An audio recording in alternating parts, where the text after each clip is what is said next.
Salam Bapak Ibu semuanya, saya yakin sekali kita pasti akan diberkati. Kita jangan mengecilkan arti ekonomi kreatif, karena ini adalah ekonomi gelombang keempat. Ekonomi gelombang keempat, ekonomi kreatif di Indonesia tahun 2018 sampai 2022 itu menciptakan pekerjaan 18 juta pada masa pandemik. Income-nya mencapai 1, sekian triliun. Luar biasa. Di Amerika kita sudah ketinggalan. Income-nya adalah 1 triliun US dollar. Ekonomi kreatif Amerika. Di Singapura menciptakan ekonomi kreatif mencapai peningkatan signifikan, yaitu 2017 selama masa pandemik adalah 50% ekonomi.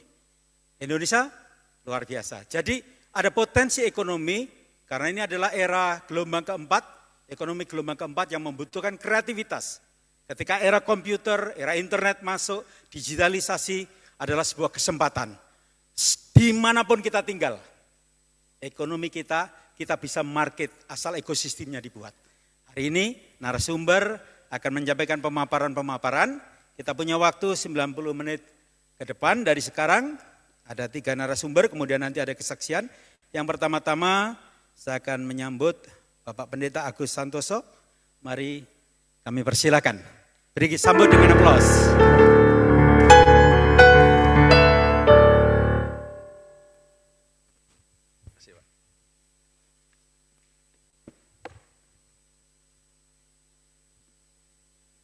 Shalom Bapak Ibu.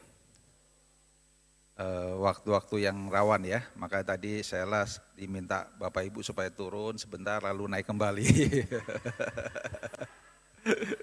Jadi ngantuknya cukup hilang ya, walaupun belum sempat ngopi.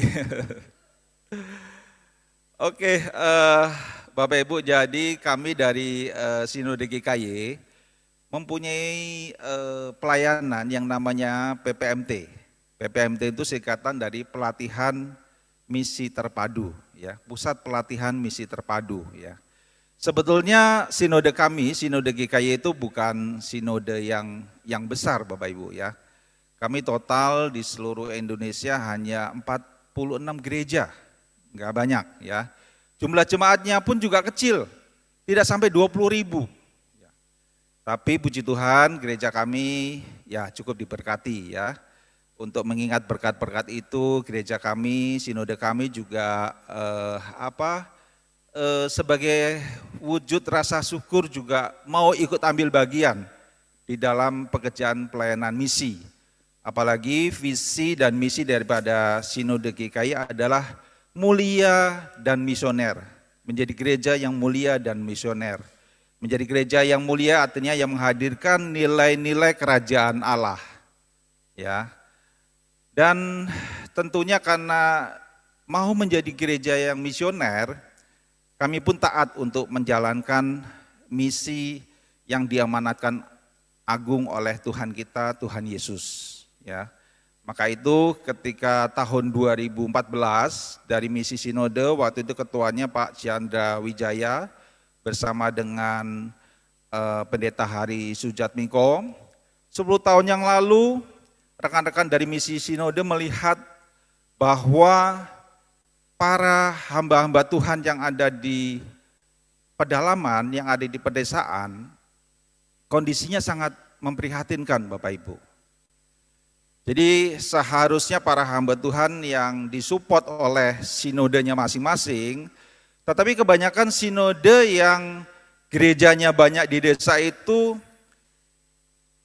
kebanyakan juga gereja-gerejanya juga dalam kondisi yang minim, ya, jemaatnya karena dengan latar belakang yang ekonomi lemah. Jadi praktis dari sinodenya tidak bisa mensupport untuk biaya hidup, mengandalkan dari persembahan dari jemaatnya pun tidak cukup. Akhirnya terpaksa para hamba-hamba Tuhan yang ada di pedesaan terutama nih, mereka akhirnya terpaksa harus bekerja untuk mencukupi kehidupan keluarganya. Dan celakanya Bapak Ibu, karena para hamba Tuhan tidak punya skill dalam bekerja, mereka hanya kerja serabutan, ya, kerja serabutan, menjadi buruh. Jadi praktis dari Senin sampai Sabtu mereka harus bekerja. Jadi baru hari Minggu mereka ada di gereja. Nah bayangkan, hanya hari Minggu mereka ada di gereja, bagaimana mereka bisa membina, mengembalakan, dan bagaimana jemaatnya bisa bertumbuh.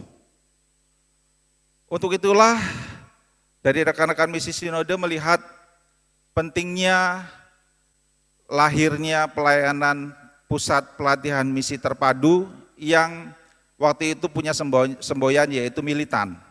Artinya melayani, melatih, dan mensejahterakan. Ya.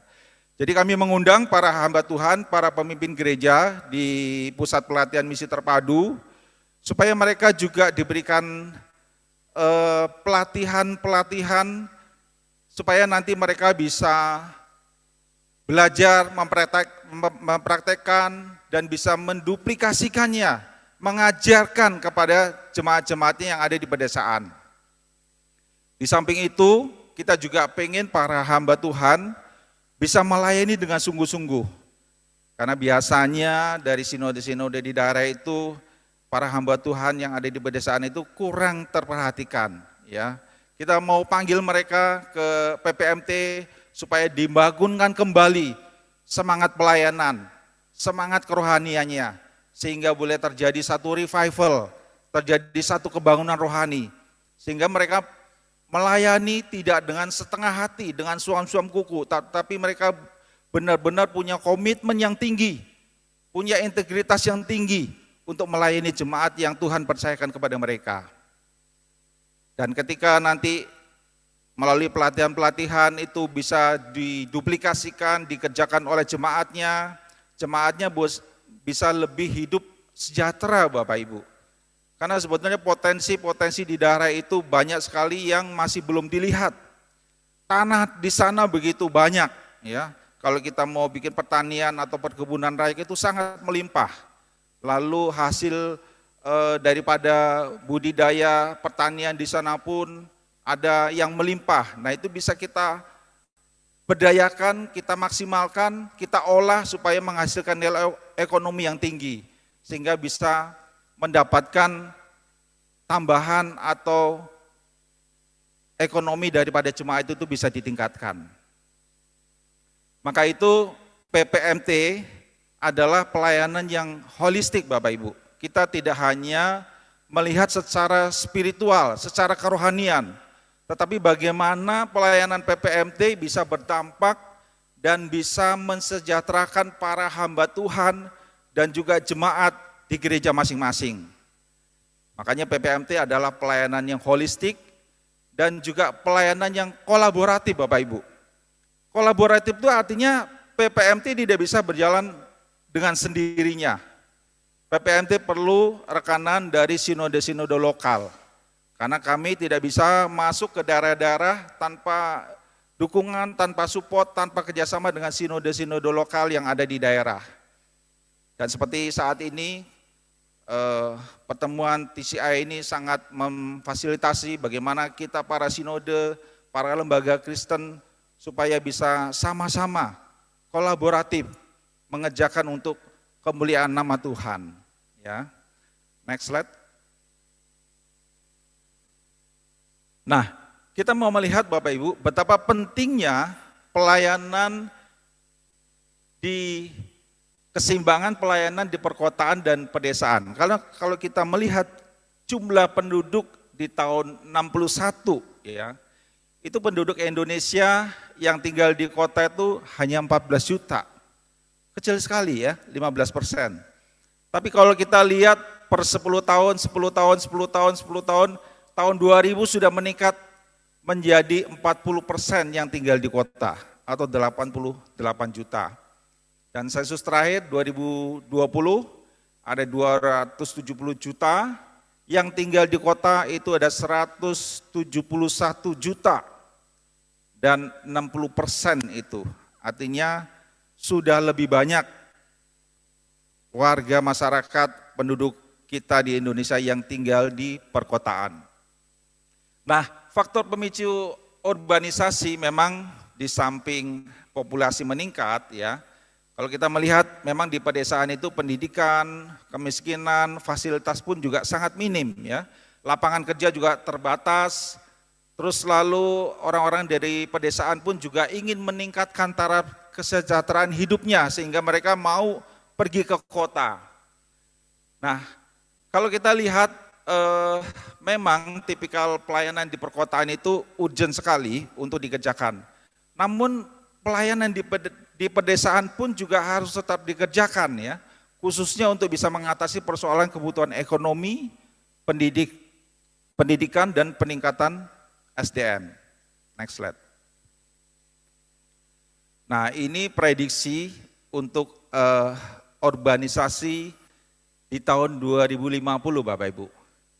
Jadi daya tarik perkotaan itu memang menjadi pemicu urbanisasi dari penduduk desa, dan perkiraan itu ada 4% ditambah dengan kelahiran yang ada di perkotaan.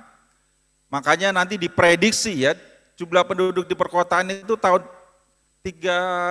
2020 akan menjadi 320 juta. Itu tentu akan membawa dampak yang positif dan sekaligus negatif bagi kota-kota di Indonesia.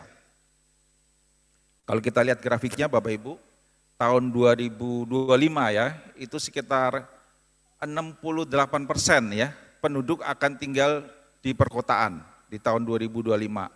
Lalu kalau urbanisasi yang diperkirakan 4% dan ini tidak dibendung, itu nanti di tahun 2050 85% penduduk Indonesia itu akan tinggal di perkotaan. Jadi berbanding terbalik ya. Hanya 15% yang tinggal di pedesaan. Kalau dulu tahun 60 15% yang tinggal di kota. Sekarang terbalik Bapak Ibu ya. Makanya pemerintah sangat serius sekali memikirkan bagaimana menghambat laju urbanisasi ini. Karena kalau tidak dihambat laju urbanisasi, tentunya akan menjadi dampak yang negatif juga untuk perkotaan ya. Nah, bagaimana dari sinode-sinode, dari gereja-gereja maupun organisasi-organisasi daripada lembaga Kristen untuk bisa mengupayakan kesejahteraan gereja-gereja yang ada di desa. Potensi-potensi yang begitu besar yang ada di desa itu belum dimaksimalkan secara maksimal. Next slide. Nah, bersyukur Bapak Ibu, PPMT hadir di berbagai pelosok desa bekerjasama dengan sinode-sinode yang ada di lokal ya, seperti PPMT Karo kerjasama dengan GPKB, lalu ada PPMT Ngarak di Kalimantan Barat, PPMT Mintin kerjasama dengan Sinode GKE di Kalimantan Tengah, PPMT Kendari di Sulawesi Tengah kerjasama dengan Gap Sultra ya, lalu PPMT Sentani di Papua, PPMT Banyuasin di Sumatera Selatan, lalu ada PPMT Parung, PPMT Lewa di Sumba NTT kerjasama dengan Sinode GKS, dan PPMT Soe kerjasama dengan Sinode Gemit di NTT. Next slide. Nah, apa goal daripada PPMT Militan Bapak Ibu? PPMT Militan merindukan menghasilkan pemimpin gereja yang bukan hanya militan di dalam pemberitaan Injil, tetapi juga sekaligus mampu menjadi pelopor, inisiator, motivator, fasilitator, dan mobilisator bagi pergerakan pembangunan dan kesejahteraan masyarakat di desa. Next. Nah, ini strategi daripada PPMT Militan. Kita prioritaskan di daerah kantong Kristen, sama misinya dengan TCI, yaitu 12 Mutiara Nasional ya. Fokus kepada para pemimpin gereja, baik di pedesaan maupun di pedalaman, berfungsi mengupgrading dan memaksimalkan mereka secara holistik ya, baik aspek rohani maupun jasmani. meningkatkan kesejahteraan mereka supaya bisa menduplikasikan kepada jemaat yang dilayaninya. Melatih dalam keahlian yang berkaitan dengan peternakan, pertanian, perikanan, entrepreneurship, dan lain-lain yang sesuai dengan keunggulan daerah di lokal masing-masing. Lalu melakukan follow up dan pendampingan sebagai langkah konkret, ya, dan mengembangkan alumni setelah mendapatkan pelatihan. Yang ketujuh, ya, melalui pelayanan PPMT ini juga sinode-sinode di kantong Kristen dapat dipersatukan, ya. Karena jarang sekali acara-acara antar sinode, antar gereja itu mereka bersama-sama diadakan. Melalui PPMT mereka bisa bersatu, ya, bersama-sama berlatih, bersama-sama belajar, dan ketika pulang bersama-sama mengembangkan kembali ke tempat pelayanan masing-masing. Next. Nah, ini kira-kira kurikulum yang ada di PPMT, Spirituality Based Training, ya. Kita rindu para pemimpin gereja, para hamba Tuhan punya spiritualitas yang baik, karakter, dan juga punya integritas yang baik, ya. Lalu leadership based training kita perlengkapi juga dengan pelayanan-pelayanan kepemimpinan supaya mereka bisa mengembalakan menjadi pemimpin yang baik di gerejanya. Lalu skill based training, ya, pelatihan keterampilan seperti pertanian, peternakan, perikanan, dan lain-lain. Dan lalu ada juga pelatihan entrepreneurship based training, ya, atau pelatihan keterampilan kewirausahaan. Tentunya kita tidak ingin para hamba Tuhan alih profesi, ya, dari hamba Tuhan menjadi wirausahaan. Kita tidak ingin seperti itu. Jadi pelatihan ini adalah diperuntukkan nanti ketika para hamba Tuhan belajar bisa melatih para jemaatnya supaya jemaatnya juga bisa mempraktekkan dan juga memproduksi daripada pelatihan-pelatihan yang diajarkan di PPMT. Next. Nah, ini foto PPMT kami yang ada di SOE di NTT, ya, kerjasama dengan Sinode Gemit. Next. Ini PPMT yang ada di Palembang. Next. Ini PPMT Mintin di Kalimantan Tengah, kerjasama dengan Sinode GKE. Lalu yang di Sumba, kerjasama dengan Sinode GKS. Nah, ini yang di Sentani, ya, di Papua. Next. Ini yang di Ngarak, di Anjungan, di Kalimantan Barat. Next.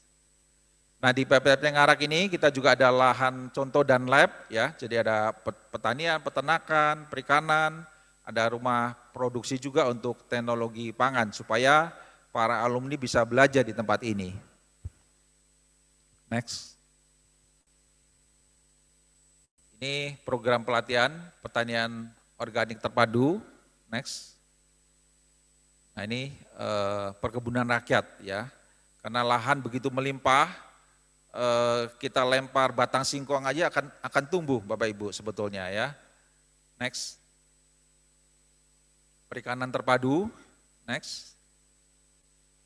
Nah, ini enak nih yang bawah nih, ya, peternakan terpadu dan babi, ya. Tapi belum lapar kan Bapak Ibu, ya. Oke, next. Nah, ini kewirausahaan atau entrepreneurship. Nanti akan banyak dijelaskan oleh Dr. Edi yang sangat konsen sekali dengan KTB UKM-nya, ya. PPMT akan terus berkolaborasi dengan KTB UKM-nya Dr. Edi, ya. Ini produk-produk yang diajarkan dan Dr. Edi juga salah satu pengajar favorit kami di PPMT, ya. Produk-produk unggulan banyak sekali sesuai dengan potensi-potensi di daerah, misalnya banyak kelapa bikin VCO, ya. Banyak jahe, bikin jahe instan. Oke, next. Nah, karena pemerintah juga mendorong untuk pariwisata supaya ditingkatkan, bahkan ada beberapa destinasi prioritas, ya.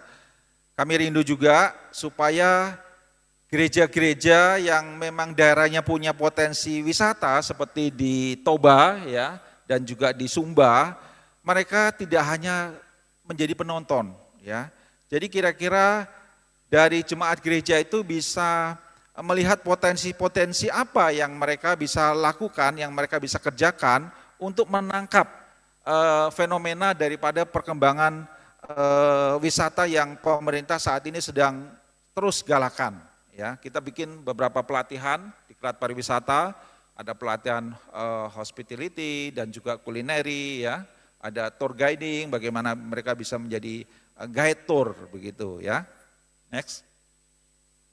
Nah, ini kerjasama Sinode GKY dengan sinode atau lembaga lain, saya tidak usah sebutkan satu persatu, ya, cukup banyak, ini ada 17 sinode, nextnya. Nah, ini sampai 30 sinode, ya. Ini sinode-sinode, lalu dengan lembaga-lembaga Kristen, ya, termasuk dengan TCI, PPMT sangat dekat sekali, lalu ada juga yayasan dan juga STT, ya, STT juga banyak. Oke, next. Nah, ini MOU yang dilakukan dalam 1-2 tahun terakhir, ya, dengan Sinode HKBP, Sinode GKPM, TCI, dan KN LWF. Sinode GKI juga punya MOU khusus dengan HKBP, ya. Next. Ini MOU Sinode GKI dengan Sinode GKPS di Simalungun. Next. Lalu MOU dengan Sinode GPKP di Karo, ya. Next. Ya, itu saja slide dari kami. Terima kasih, Tuhan memberkati. Terima kasih Bapak Pendeta Agus Santoso. Kita sudah menerima pemaparan. Kita akan lanjutkan dulu sampai semua narasumber selesai memaparkan. Kemudian nanti kami akan buka termin. Termin 1, kalau waktunya masih ada termin 2. Mari berikutnya saya undang Bapak Dr. Edi Kristianto untuk menyampaikan.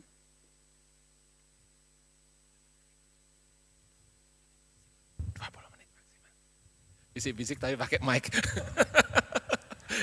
20 menit maksimal. Ya, oke. Bapak Ibu, perkenalkan saya Edi Kristianto. Terima kasih TCI sudah undang saya ke sini. Slide. Nah, ini nggak usah dibaca ya. Mau baca sendiri aja ya. Oke, slide yang materinya aja. Nah, Bapak Ibu, saya akan memperkenalkan program Kelompok Tumbuh Bersama Usaha Kecil Menengah atau KTB UKM, di mana ini adalah program misi, Bapak Ibu, ya. Jadi bukan sekedar pemberdayaan, ya, tapi ini berangkat dari program misi. Nah, Bapak Ibu, saya akan sharingkan bagaimana KTB UKM ini muncul. Jadi pertama, saya dan istri saya, Reni, ya, kami berdua adalah misionaris di pedalaman Kalimantan Barat, ya. Kami dibina oleh Perkantas dan OMF, Overseas Missionary Fellowship. Nah, setelah 4 tahun kami dibina, sejak mahasiswa kami ditempatkan di pedalaman. Bukan hanya saya, ya, sama teman-teman dokter-dokter yang lain juga gitu, ya.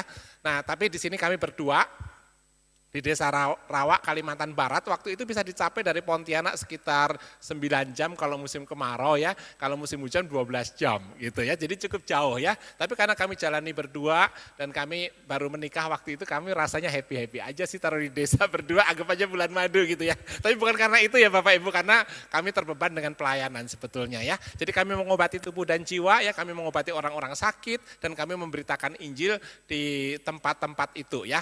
Nah, Bapak Ibu, di sana belum ada penginjil waktu itu, belum ada Alkitab juga, ya tentunya belum ada gereja Bapak Ibu. Itu memang sengaja tempat yang kami pilih dari database, karena kami ingin memberitakan Injil di mana orang-orang belum pergi ke sana untuk memberitakannya, ya. Nah, di sini kami menjangkau dari dusun ke dusun, ya, naik sepeda motor, kalau kami ada berkat kami naik speedboat, ya, karena harganya cukup mahal, harga minyak di sana, tapi kalau kami ada berkat kami pakai speedboat, ya, bisa menjangkau lebih banyak orang, ya. Di sana kami beritakan Injil dan juga kami membentuk kelas-kelas pemuritan Bapak Ibu, ya. Kami nggak mau KKR gitu, ya. Habis KKR tinggalkan nggak pernah dibina nih Bapak Ibu, ya. Akibatnya apa? Akibatnya nanti mereka ya nggak percaya Kristus, apalagi melayani, ya. Tapi kami sangat kuat di pemuritan, ya. Kami bikin kelas-kelas pemuritan atau KTB, Kelompok Tumbuh Bersama. Ngomong-ngomong KTB itu saya kenal dari Perkantas, ya. Saya dibina oleh Pak Iman Santoso, pembina saya waktu Pak Iman salah satu pendiri Perkantas, ya. Bukunya MHB, ya, Memulai Hidup Baru, yang ditulis oleh Ibu Lea, ya. Nah, jadi kami gunakan buku itu. Nah, setelah setelah mereka menyelesaikan satu buku MHB itu ya, saya bisanya hanya MHB aja, kalau diganti buku saya nggak fasih juga gitu ya. Nah dari mahasiswa saya pakai itu, tapi ngomong-ngomong lumayan loh Bapak Ibu, dari buku itu kami bisa memuridkan banyak orang ya, dan setelah dimuridkan kemudian dibaptis ya, yang membaptis teman saya pendeta ya, bukan saya ya, karena saya bukan pendeta Bapak Ibu ya. Nah dibaptiskan di Sungai Kapuas seperti ini ya. Jadi pada waktu kami tinggal di sana dari tahun 93 ya. Itu 4 tahun kami di pedalaman Bapak Ibu ya. Tapi Tuhan bekerja luar biasa, sangat dahsyat Bapak Ibu ya. Kami nggak nyangka bahwa selama 4 tahun itu lebih dari 250 orang dewasa yang dibaptiskan ya. Nah itu pekerjaan Tuhan Bapak Ibu ya. Nah kemudian kami dapat bantuan dari Perkantas ya, mereka kirimkan sejumlah uang dan gambar ya, gambar desain untuk membangun gereja ya, yang menggambar itu rekan saya di Persekutuan Medis Perkantas. Nah kemudian masyarakat, jemaat mempersembahkan pohon ya, di sana mereka punya banyak banget tuh pohon-pohon kayu belian tuh, kayu besi yang kuat sekali Bapak Ibu ya. Kemudian uangnya kami pakai untuk beli minyak, untuk chainsaw ya, dan kami membangun gereja ya. Ada ini gedung gereja yang pertama, kemudian yang kedua, yang ketiga gitu ya. Jadi waktu itu dalam 4 tahun ada 3 gedung gerejanya yang dibangun ya Bapak Ibu ya. Modelnya sama semua karena gambarnya sama gitu ya. Ini. Nah, namun demikian Bapak Ibu, meskipun pelayanan begitu dahsyat ya Bapak Ibu ya, berkembang, Injil diberitakan, banyak sekali orang-orang dimuridkan dan mereka bertumbuh dewasa, tapi yang miskin tetap miskin loh Bapak Ibu. Enggak otomatis terus tiba-tiba jadi makmur, enggak ternyata Bapak Ibu ya. Saya percaya Tuhan akan berkati luar biasa ya, tapi kenapa miskin terus nih orang-orang gitu ya. Dan ini anak yang sebelah sana ini anak ke-12 dari 12 bersaudara ya Bapak Ibu ya. Bapaknya menikah lagi sama wanita lain gitu. Jadi setiap pagi itu lewat di depan pondok kami gitu kan, pondok kami di pinggir sungai tadi ya, terus dokter ini suka bilang, ini kayak bebek ya, ada induknya di depan, anak-anaknya berderetan di belakang gitu ya. Tapi kami lihat tuh mereka sangat sekali miskin Bapak Ibu. Setiap jam 3 pagi tuh seluruh anak-anaknya nangis ya. Kami tahu karena rumahnya di belakang pondok saya gitu ya. Nah jadi kalau Bapak Ibu di pelayanan nih, kalau pagi-pagi subuh-subuh anak-anak pada nangis, itu artinya mereka kelaparan. Anak-anak biasanya kalau kelaparan nangisnya pagi hari Bapak Ibu ya. Nah jadi kemudian kami kasih susu ya, kami kasih beras supaya mereka bisa makan ya. Nah di situ kami bergumul sekali, kayaknya kita sudah all out gitu. Apa yang diajarkan ke saya dulu di OMF ya saya udah lakukan. Kok mereka masih ada kendala kayak gini yang saya dulu nggak pernah pelajari loh Bapak Ibu kayak gitu tuh. Akhirnya apa? Akhirnya kami dapat hikmat daripada Tuhan ya, kami dan teman-teman kami bikin pemberdayaan masyarakat ya. Kami bikin saluran air dari gunung Bapak Ibu pakai bambu tuh. Kepikir aja ya dilubangin bambu-bambunya gitu ya.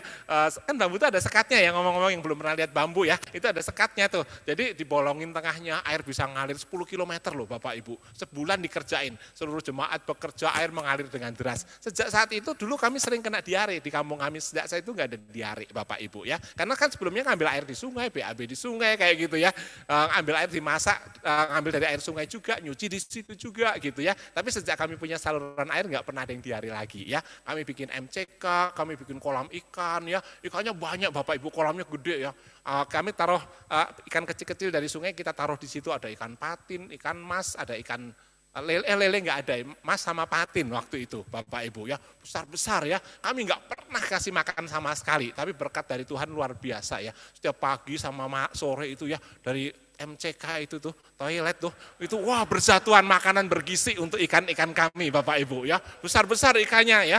Itu daerah kami itu sering jadi tempat untuk itu apa namanya anak-anak STT belajar misi di situ ya. Beberapa bulan dia tinggal di situ ya. Kami kasih makan itu, mereka bilang enak sekali ikannya. Di kota nggak ada yang seenak ini ya. Nanti kalau Bapak Ibu berkunjung ke tempat kami, jangan takut, nanti saya kasih ya ikannya. Di tempat kami sering untuk mission trip ya. Terus kami di orang-orang Dayak di pedalaman itu mereka pakai lahan berpindah ya. Jadi nebang pohon, nanti tahun depan nebang lagi hutan sebelahnya. Nah, jadi setelah ditanam, setelah nebang pohon mereka tanam itu padi ya, namanya nugal ya, padi lahan kering. Tapi kemudian ditinggalkan. Nah, kemudian kami tanamin kacang hijau, Bapak Ibu, ya, kami kasih bibit kacang hijaunya, wah, berbukit-bukit, Bapak Ibu. Nah, di daerah kami itu akhirnya menjadi penghasil kacang hijau terbesar sekalimantan, Bapak Ibu.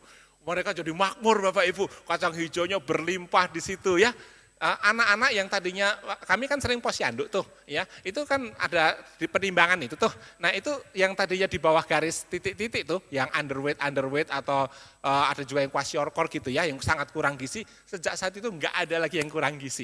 kasih makan ikan ya, kasih makan kacang hijau kan tinggi proteinnya, kacang hijau gitu ya. Jangankan bayinya nih, orang tuanya aja montok-montok semua, gak ada yang kurang gizi Bapak Ibu ya. Itu dari pemberdayaan masyarakat ini ya. Nah ini gereja saat ini kami tinggalkan gereja itu setelah 4 tahun ya, karena anak kami mulai besar, di sana tidak ada sekolah ya. Waktu itu kami belum bikin sekolah tuh ya, jadi nggak ada sekolah.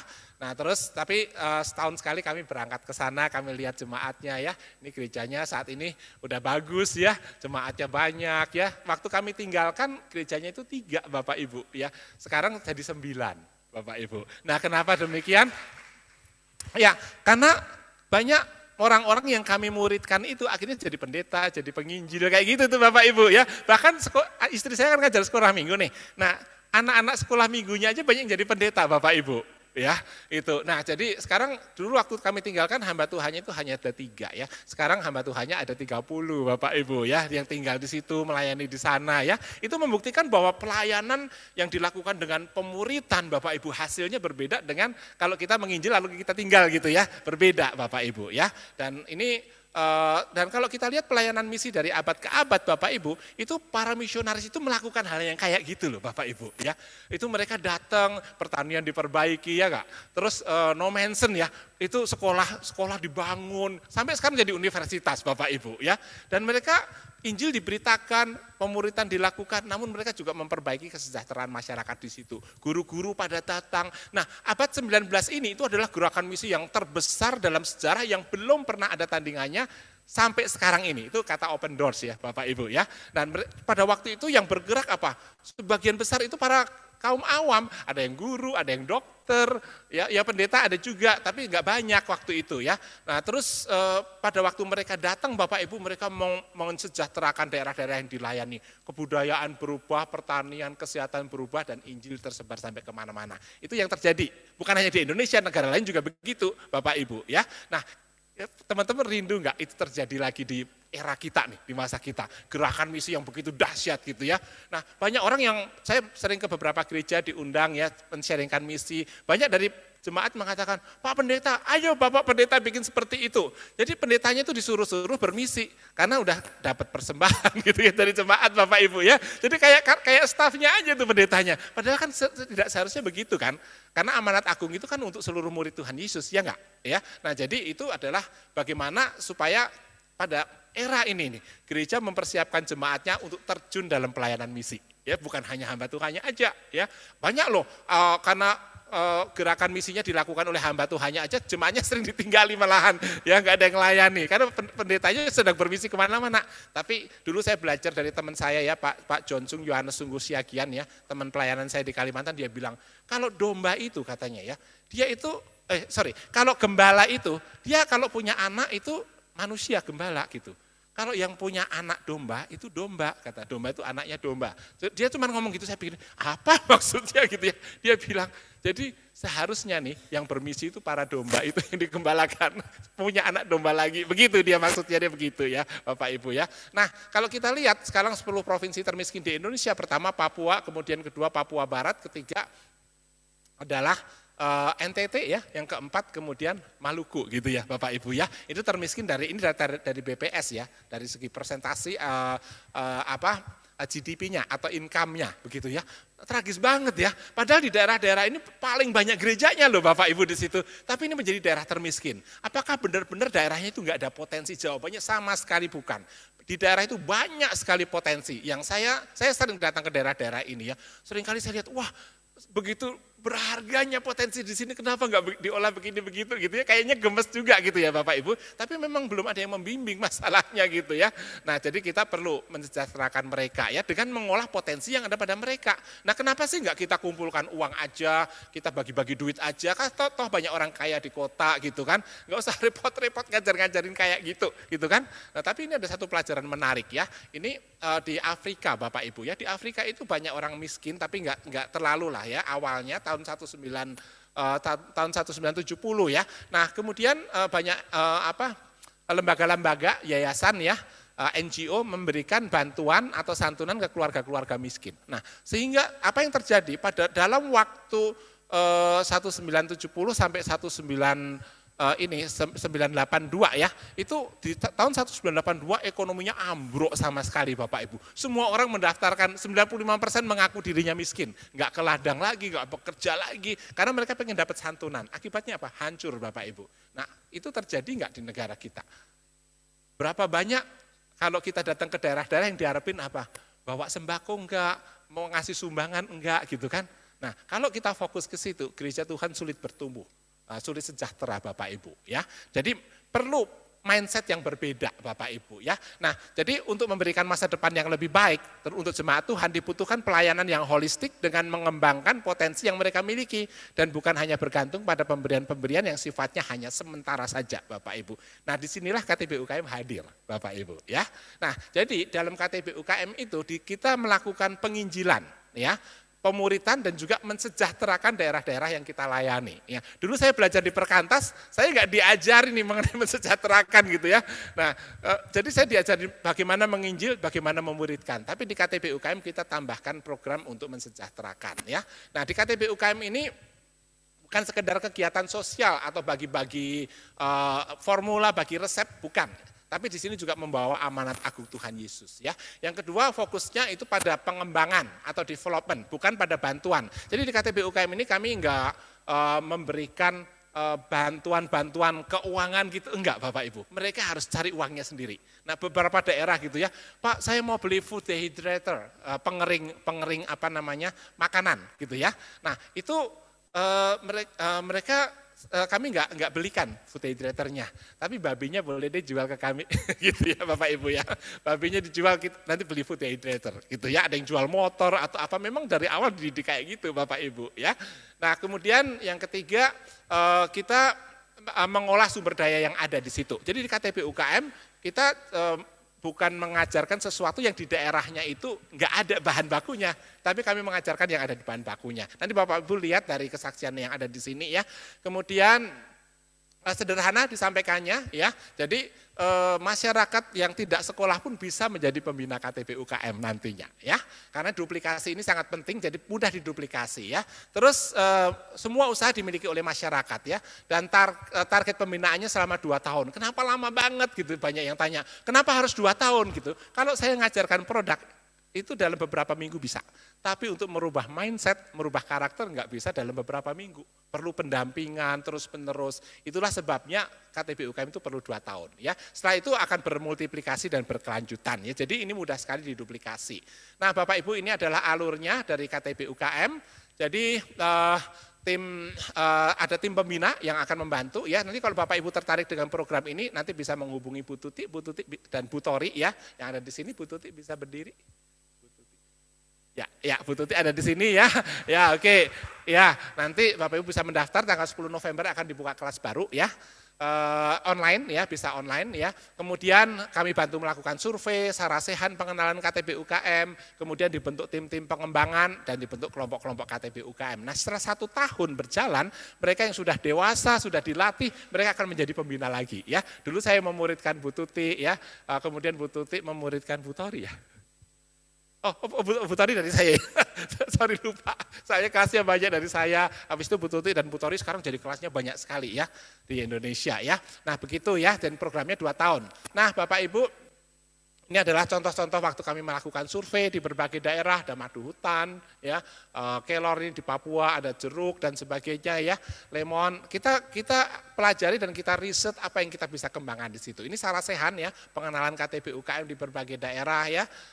Ini tim pengembangan dibentuk di berbagai daerah untuk mengembangkan KTB UKM bermitra dengan kita. Di KTB UKM ada bukunya, ada 2 buku ya, ada kurikulumnya. Di situ Bapak Ibu pertama kali belajar mengenai impian ya, belajar mengenai pentingnya kerja keras, belajar mengenai kejujuran dan sebagainya ya. Nah setelah itu saling sharing dan kemudian kita membuat produk-produk ya sesuai dengan potensi daerahnya ya. Dan kita juga melakukan PA secara teratur di tiap-tiap kelompok ya. Setelah 1 tahun akan dibentuk dihasilkan pembina-pembina baru, demikian sampai tahun kedua ya.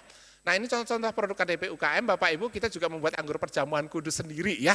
Sekarang perjamuan kudusnya bukan sirup ya Bapak Ibu ya, bukan teh juga. Ini benar-benar real wine ya. Di kota-kota mereka menggunakan anggur red wine ya. Yang di daerah-daerah kita punya dari pisang dan sebagainya ya. Perjamuan kudusnya. Kita punya manisan jahe lemon, ini keripik pisang coklat yang punya pisang di daerahnya ini favorit loh. Ini untuk diet ya. Jadi cepat kenyang ya, kalorinya rendah gitu ya. Ini oyster mushroom broth ya. Ini kaldu jamur tiram, bukan bumbu, bukan penyedap masakan rasa jamur ya, yang seperti di pasaran ya. Ini benar-benar tanpa MSG ya, tapi enak banget dibuat dari jamur tiram murni ya. Kita punya bone broth yang lututnya sering sakit-sakit nih ya. Bapak Ibu mau pelayanan ke daerah naik gunung kok lututnya sakit terus gitu ya. Semangatnya membara, lututnya kurang mendukung gitu ya Bapak Ibu ya, sakit sendi ya. Nah Bapak Ibu konsumsi ini ya, itu dibuat dari tulang sapi atau tulang babi ya. Kaldunya ini sambal kecombrang ya, ada moringa black tea, ada teh cecendet, itu ada green banana flour, ini gluten free ya. Ini untuk pengganti terigu ya, ini sehat sekali. Kita bikin coklat, kita bikin kombucha, ya, kopi, bahkan skincare ya. Lidah buaya yang depan rumah itu jadi serum itu bagus loh, glowing langsung kulitnya ya. Nah, kita bikin di Toraja kita bikin Tamarilo ya, terong Belanda body lotion dari kulitnya karena banyak mengandung antosianin tuh antioksidannya ya. Masker kecantikan Tamarilo, kita bikin lipstik buah merah Papua ya. Lipstiknya bibirnya cerah gitu ya dan enggak jadi hitam kalau pakai ini. Kalau pakai lipstik yang kimia kan kebanyak lama-lama hitam kan di bibirnya. Nah ini kita sabun merah buah Papua, teh sabun garam, ini jus babi super, Bapak Ibu. Jusnya itu bukan terbuat dari babi ya, ini jus untuk babi gitu ya. Tapi kalau ya benar itu waktu virus itu ya Pak, ya virus ASF ya, ASF itu di SOE kan di PPMT babinya nggak ada satu ekor pun yang mati. Bapak Ibu ya, tapi di daerah-daerah lain banyak yang mati. Nah sekarang mereka dari Dinas Peternakan dari NTT itu rutin mengorder ini ya, ribuan botol ya. Nah kita juga punya honey wine ya, ini sudah skala pabrikan, jadi bukan hanya sekecil-kecil aja bisa jadi pabrikan ya Bapak Ibu ya. Nah ini kita punya tim support ya, jadi di KTP UKM kita punya divisi pembinaan ya yang diketuai oleh Bu Tuti ya, wakilnya Ibu Tori ya, itu yang menggerakkan KTP UKM di seluruh Indonesia gitu ya Bapak Ibu ya. Saya memang foundernya tapi yang kerja keras mereka tuh ya Bapak Ibu. Udah waktunya diwariskan ke generasi yang selanjutnya gitu ya Bapak Ibu ya. Kemudian divisi legal yang membantu pengurusan izin dan sebagainya, ada divisi pemasaran, ada PT-nya ya di divisi pemasaran, dan ada divisi investasi ya untuk permodalan. Dan puji Tuhan beberapa bulan yang lalu Bu Tori ya sudah ekspor ke Hong Kong nih, sambal kecombrang 4.000 botol ya dari KTP UKM yang dibinanya gitu ya. Oke. Nah, kita kriteria keberhasilan KTP UKM di sini adalah bukan hanya uangnya aja, tapi kita juga ukur berapa banyak yang sudah diinjilin dan dimuridkan ya. Kemudian bagaimana apakah sudah memberikan profitable dan sustainable untuk keuntungan yang terus-menerus ya. Minimum UMR ya. Kemudian apakah sudah berdampak sosial dan apakah juga berdampak positif pada alam, tidak merusak alam ya. Nah, ini target dari TCI yang kita tetapkan bersama. Jadi pada tahun depan kita targetkan 2025 desa ya. Ini realisasinya ini masih PR-nya masih kerja keras nih karena tahun ini separuhnya juga belum gitu ya. Tapi saya percaya dengan kerja keras Tuhan akan memberikan yang terbaik ya dengan jumlah yang ingin capai. Ini adalah desa-desa di 12 Mutiara Nusantara dengan KTP UKM-nya yang paling banyak itu ada di Nias dan juga di NTT ya.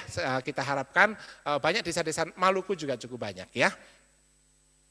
Nah ini adalah strategi kita, jadi kita mulai dengan online pada waktu itu tahun 2000 berapa saya lupa, 2021 ya, 2021 ya. Nah sekarang target nanti tapi kita akan fokuskan ya melalui online itu semua yang sudah dilatih di online mereka akan membentuk KTP UKM di daerahnya masing-masing atau onsite ya. Itu sebabnya kenapa desanya nambahnya nggak terlalu banyak tapi jumlah orangnya nambahnya banyak ya. Dan puji Tuhan sekarang KTP UKM bukan hanya di Indonesia loh Bapak Ibu, sekarang udah di 15 negara nih Bapak Ibu ya. Jadi dari Indonesia kita jadi berkat untuk bangsa-bangsa ya. Dan Bapak Ibu banyak kaum awam ya yang mereka bahkan nggak ada background teologi, mereka memimpin KTP UKM untuk negara-negara lain juga Bapak Ibu ya. Nah, demikian dari saya pas 20 menit, itu ada nomor handphone saya, semoga bermanfaat. Oh ya, ada Pak Yusuf Taudu ya.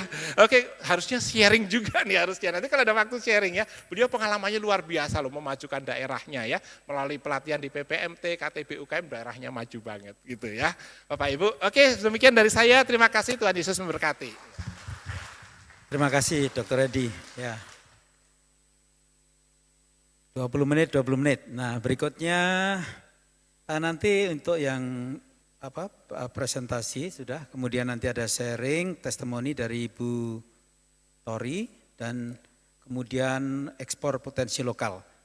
Jadi saya kira pemaparannya ini agak berbeda, tetapi bagaimana ini memberi solusi di daerah 12 Mutiara Nusantara. Tadi dari PPMT, kemudian dari KTP UKM, kemudian kita juga saya kira perlu dicek ya, setelah sekian tahun, seperti apa nanti hasilnya, dampak ekonominya. Oke, baik, berikutnya ada testimoni dari Ibu Tori. Ya, mari silakan.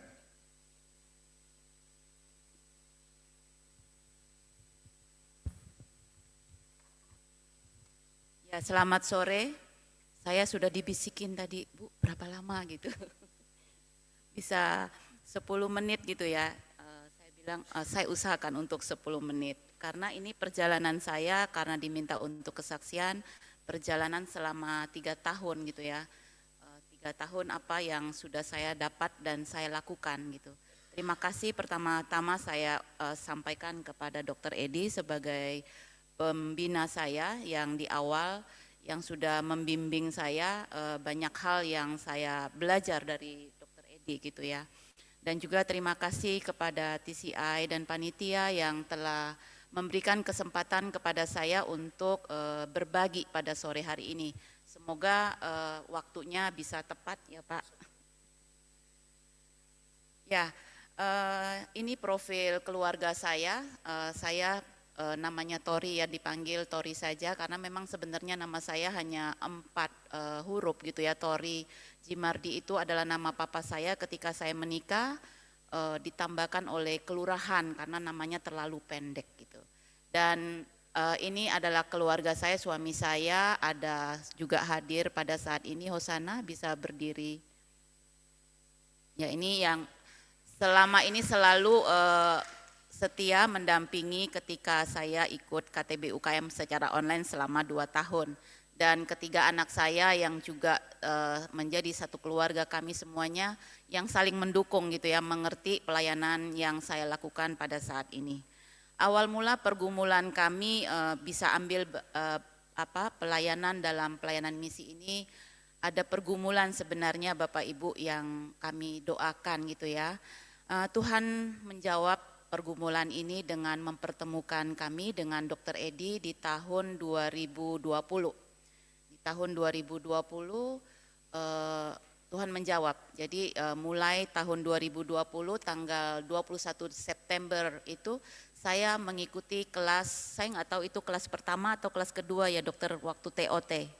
Itu selama 10 hari. Kebetulan di sini satu kelas sama saya ada Pak Yusuf Taudu, ada Ibu Wilma, saya nggak tahu lagi ada mungkin hanya 2 itu ya. Jadi awal mula kami ikut TOT selama 10 hari. Kemudian Dr. Edi membuka kelas pertama dengan nama Mutiara Eklesia. Itu adalah angkatan pertama.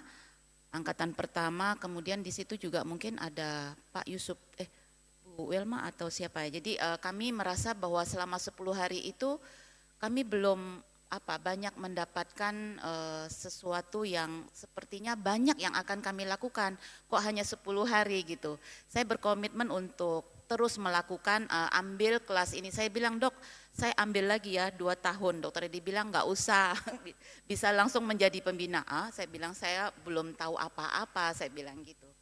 Kemudian saya ikutin kelas ini selama 2 tahun, dimulai dari tanggal 12 Januari 2021 sampai Januari 2023. Selama mengikuti ini saya sangat bersyukur sekali Bapak Ibu, banyak hal yang saya dapati, saya pelajari, dan Tuhan ingin memproses kami di dalam, saya sama suami juga dalam pelayanan ini gitu ya. bersyukur untuk beberapa poin yang bisa saya bagikan pada sore hari ini. Ada 3-4 poin yang sudah saya lakukan setelah saya mengikuti kelas ya. Jadi selama beberapa bulan, 3 bulan sampai bulan ke-6 saya bergumul bagaimana cara saya melakukan apa yang sudah saya dapatkan ini, apa yang saya bisa bagikan kepada orang lain gitu ya. Nah, pergumulan itu akhirnya dijawab oleh Tuhan. Saya dan suami pergi ke sebuah sekolah di STT Magelang. Mungkin Bapak Ibu kenal di STT Magelang, dulu mungkin STT Wesleyan, sekarang STT Magelang. Nah, dari kami memberanikan diri untuk datang kepada pimpinan STT memberikan satu gambaran bahwa apakah memungkinkan kami bisa sharing di dalam sebuah kelas, mungkin mata kuliah atau ekstrakurikuler gitu ya. Kemudian mereka rapatkan, puji Tuhan, singkat cerita di STT ini kami diterima masuk mata kuliah entrepreneurship sebagai mata kuliah wajib, satu semesternya 2 SKS seperti itu. Kemudian puji Tuhan para mahasiswa yang kebanyakan 98% berasal dari Indonesia Timur, ada yang dari Sumatera Utara dan Kalimantan. Jadi sebenarnya untuk daerah sekitar Jawa Tengah sangat sedikit gitu ya. Dan saya sangat bersyukur apa yang saya pelajari itu, karena saya nggak mungkin untuk pergi ke daerah-daerah gitu ya. Tapi ketika di kampus banyak mahasiswa yang sudah kumpul, kita bisa belajar di sana. Dan saya bersyukur banyak hal yang kami dapat bagikan, apa yang telah saya dapatkan, beberapa pelajaran materi di awal kami akan bagikan juga di kampus dengan potensi-potensi alam yang ada di daerah mereka masing-masing. Dan mahasiswa mereka sangat semangat sekali Bapak Ibu, karena mereka selama ini mungkin belum pernah tahu, terbuka, jadi pikirannya, mindsetnya terbuka gitu ya. Karena mungkin selama ini mereka mungkin hanya belajar ilmu kan itu di sekolah itu ada bidang pendidikan agama Kristen dan teologi ya, jadi ada 2 prodi. Mereka mendapatkan ini sesuatu yang baru seperti itu. Nah, ini produk-produk di STT Wesleyan yang kami kembangkan, yaitu sabun garam dan sakramen wine ya. Jadi ada 2 produk ini yang kami kembangkan untuk STT Magelang. Nah, ini kegiatan-kegiatan juga saya bersyukur dengan KTB UKM, Tuhan memberikan suatu jalan juga, bertemu dengan Pak Handoyo yang selalu mendukung kami dalam hal bibit ya. Jadi mahasiswa juga kami bekalkan untuk bertanam gitu ya. Karena banyak juga mahasiswa, tapi tidak semua ya. Mereka nggak tahu mana yang harus disemai, mana tanaman yang harus ditanam gitu ya. Saya suatu hari saya cukup kaget, tapi tidak semua mahasiswa ya, ada beberapa orang mereka nggak tahu. Jadi bayam itu pagi-pagi sudah layu karena mereka pindahin satu-satu. Jadi mereka baru tahu kalau bayam itu harus dicampur pasir, ditabur langsung di lahan. Jadi tidak dipindah-pindah sampai panen, saya bilang. Yang dipindah itu hanya kayak misalnya cesim seperti itu. Kangkung juga nggak usah dipindah, jadi hanya ditanam-tanam gitu. Nah, itu banyak yang mereka nggak tahu. Oh begitu ya Bu, iya saya bilang gitu. Nah, banyak pengalaman, banyak cerita dan banyak hal yang mereka bisa pelajari. Kemudian ini dari Pak Handoyo juga waktu itu mengenalkan tentang jagung ungu. Nah, dari jagung ungu ini banyak yang ingin saya ceritakan, bagikan kepada Bapak Ibu semua. Mungkin Bapak Ibu bisa pakai atau kembangkan nanti untuk di daerah masing-masing gitu ya. Dari jagung ungu ini awal mula memang kami membuat dalam bentuk, Dr. Edi mengajarkan dalam bentuk bubuk ya Bapak Ibu ya, bubuk tepung jagung. Tapi bukan hanya itu aja, kita buat bukan hanya tepung aja, kita terus berinovasi, memikirkan apa produk turunannya, apalagi yang bisa kita kembangkan seperti itu. Puji Tuhan karena jagung ungu ini adalah produk yang sebenarnya sangat bagus sekali. Dia antosianinnya sangat tinggi untuk pencegahan kanker, seperti itu juga ya. Seratnya juga tinggi. Nah ini cuman di Indonesia masih kurang marketnya masih kurang. Tetapi kalau di luar itu pasarnya sangat baik sekali. Jadi ada beberapa kelompok petani sebenarnya yang saya bina bersama saya untuk menanam jagung ini. Jadi jemaat satu gereja di Yogyakarta mereka menanam tetapi nggak bisa jual. Nah itu saya yang harus beli. Saya harus berpikir keras. Kan mereka terus menanam itu kan harus ada pasarnya gitu ya. Jadi saya berpikir keras, Tuhan, saya harus membuat produk apa lagi ini gitu ya.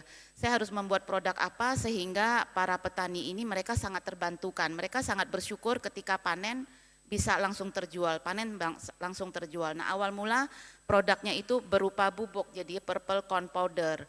Nah dari purple corn powder ini kita butuh edukasi yang sangat lama sekali.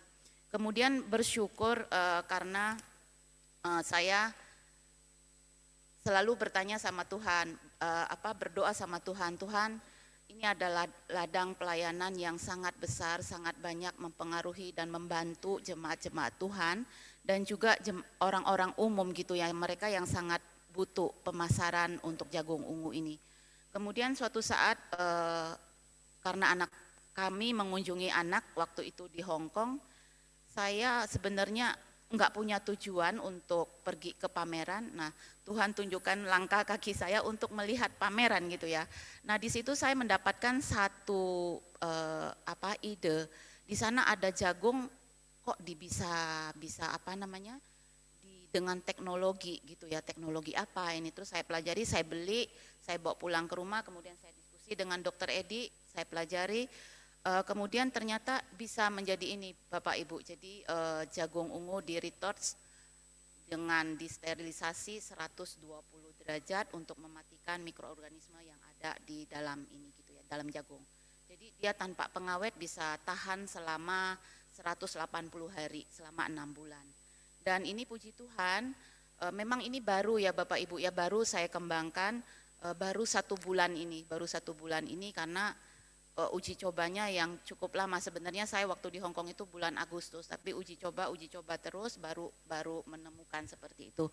Kemudian dari bonggol jagungnya juga tidak ada yang saya buang.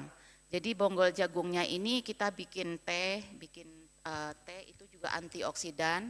Dari bonggol jagungnya, rambut jagungnya itu tidak ada yang dibuang, semuanya dibuat teh. Jadi itu ada manfaatnya semua. Teh celup seperti itu ya. Kemudian dari kulit jagungnya juga kita nggak ada yang dibuang. Saya tahu Bapak Ibu di NTT katanya mahasiswa di STT itu banyak Bu sekali kulit jagung ini. Jadi saya berpikiran gimana caranya kulit jagung ini nggak dibuang gitu. Akhirnya sampai berapa bulan ya saya terus berpikir baru menemukan. Ini mungkin sekitar 2 minggu yang lalu baru menemukan ide setelah saya ikut pameran di Trade Expo Indonesia waktu bulan awal Oktober.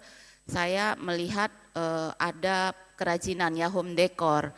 Lah kenapa kulit jagung selama saya bikin tepung kan kulitnya dibuang untuk jadi pupuk gitu ya, hanya jadi pupuk aja. Kenapa kita nggak jadikan ini home decor? Home decornya ini baru salah satu ya Bapak Ibu. Kemarin saya memang kasih satu kelompok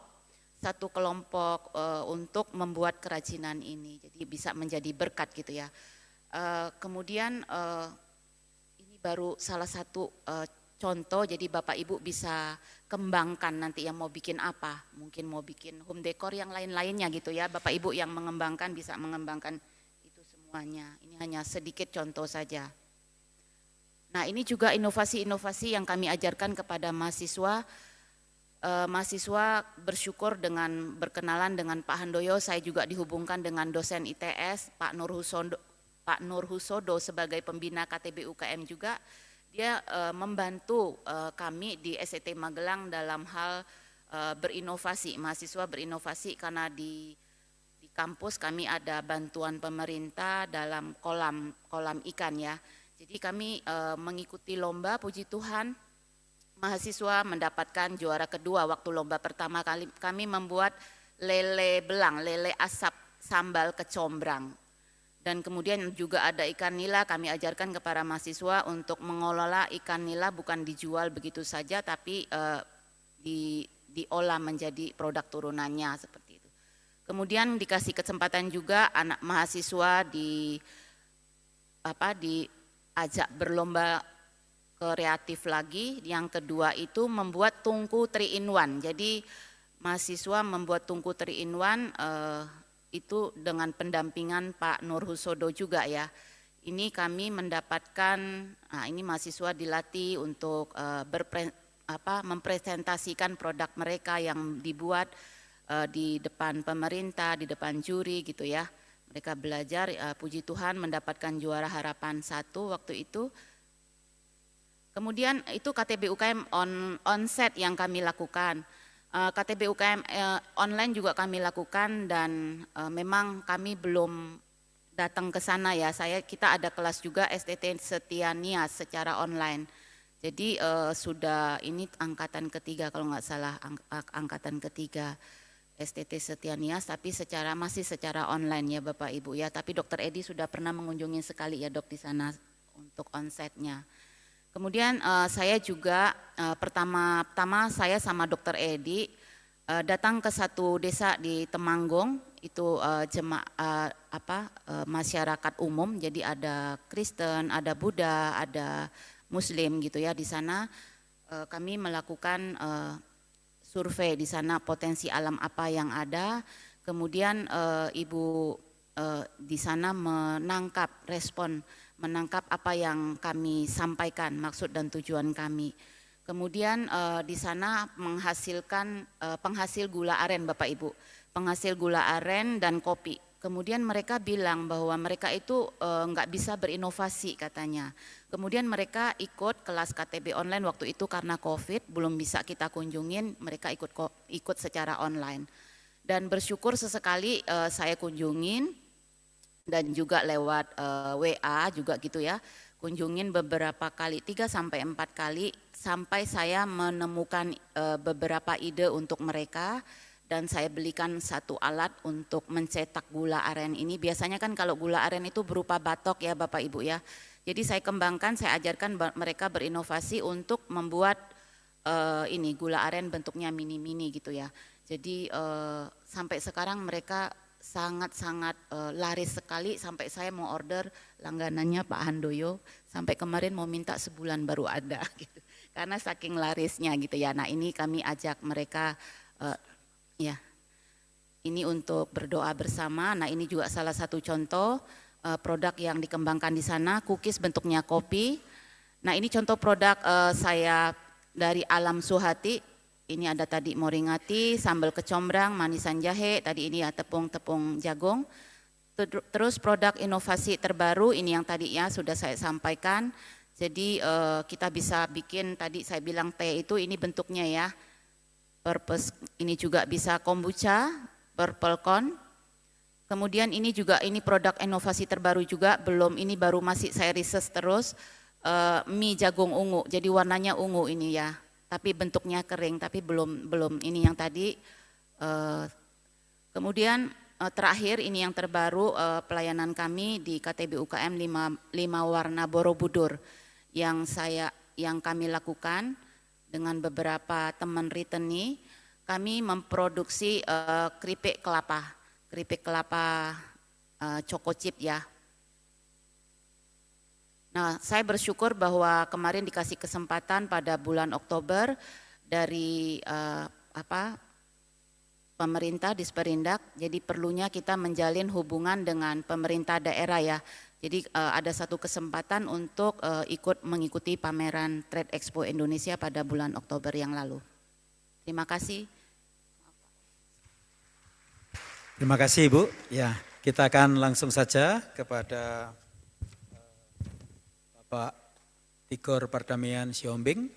Mari kami persilakan.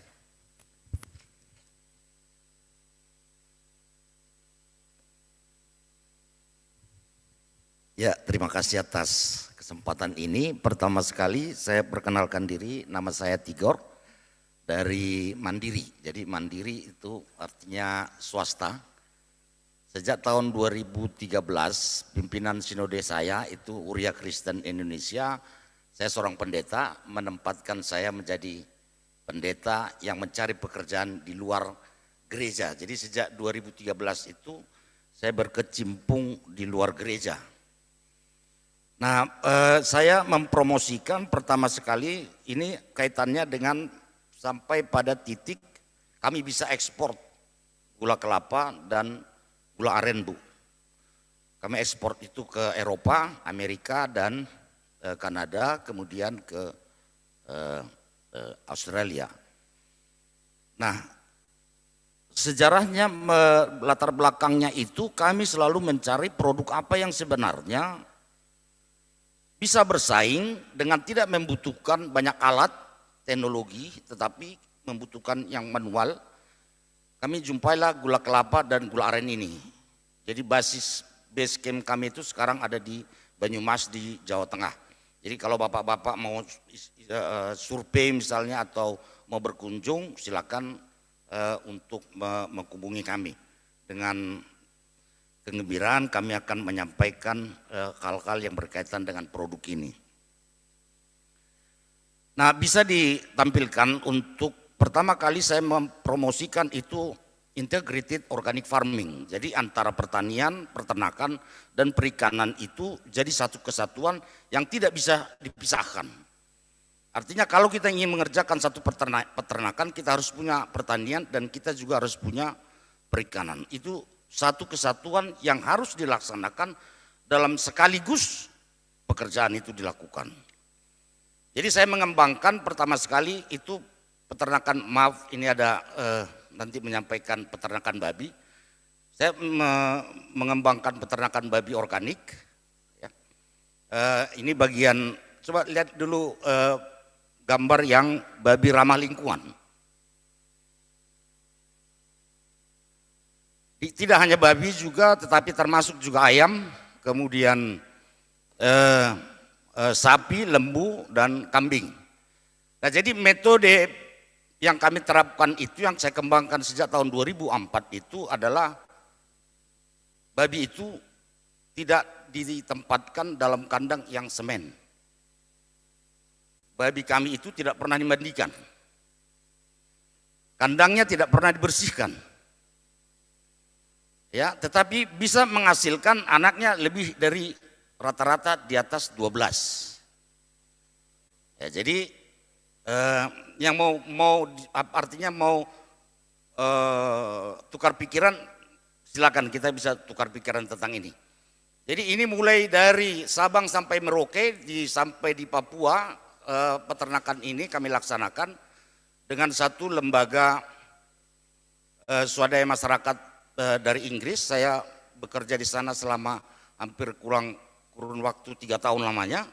Kami membuat 2 training center, satu di wilayah Nabire, kemudian satu di wilayah pedalaman Papua yang masyarakatnya Koteka. Lalu kami memproduksi babi, memproduksi ayam, memproduksi bebek. Lalu itu didistribusikan kepada masyarakat asli Papua yang ada di sekitar itu. Nah, itu kami lakukan selama hampir kurang lebih 3 tahun bersama-sama dengan masyarakat asli Papua. Nah, kemudian kami juga melakukan community development di Bogor. Coba lihat di Bogor.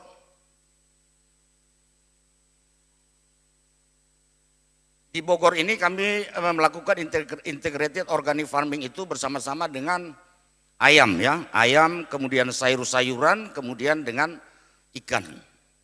Bisa ditunjukkan fotonya ya. Bogor. Ada ya? Biar cepat aja nih. Kalau ini kan hanya sharing, waktunya tidak cukup. Nanti bisa kita komunikasi telepon atau WA atau apa saja bisa kita lakukan ya. Ketemu di makan malam. Nah, ini saya kembangkan ayam potong yang tidak pakai panggung, tapi dia tetap beralaskan tanah. Jadi kemudian sayur-sayuran, kemudian dengan di ujung sana itu ada lele, Ada ibu-ibu Papua yang datang dari pedalaman itu, saya latih hampir kurang lebih 1 minggu lamanya di sana. Mereka datang dan saya latih untuk integrated organic farmingnya. Ya, kemudian di Nabire itu ada satu hamba Tuhan dari Australia, Pak Kurnia namanya. Jadi beliau ini diundang oleh Pak Pendeta Alex yang di Nabire. Itu ya Alexander. Nah, ini dia. Jadi dia menyumbangkan peternakan babi ini, dan hasilnya itu disumbangkan sepenuhnya kepada penginjilan di Papua. Jadi saya bersama itu beliau Pak Kurnia ini, kami bersama-sama mengembangkan peternakan babi ini dengan sistem yang saya sebutkan tadi, tanpa mandi, tanpa dibersihkan, tanpa repot, kita tinggal tunggu hasilnya saja. Ya. Ada satu ayat yang menarik menurut saya dalam Alkitab kalau tentang hewan babi ini. Hanya babilah yang bisa mengusir setan, itu satu.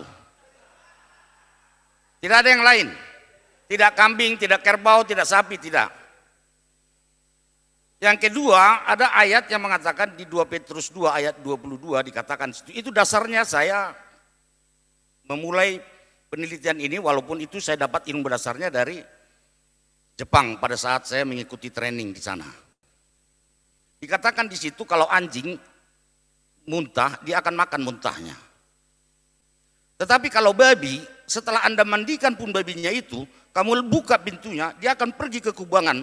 Karena di kubangan itulah dia menjadi bersih. Jadi bukan karena dia dimandikan menjadi bersih, bukan. Karena dia kotor, dia menjadi bersih. Itu kata ayat ini, kan begitu.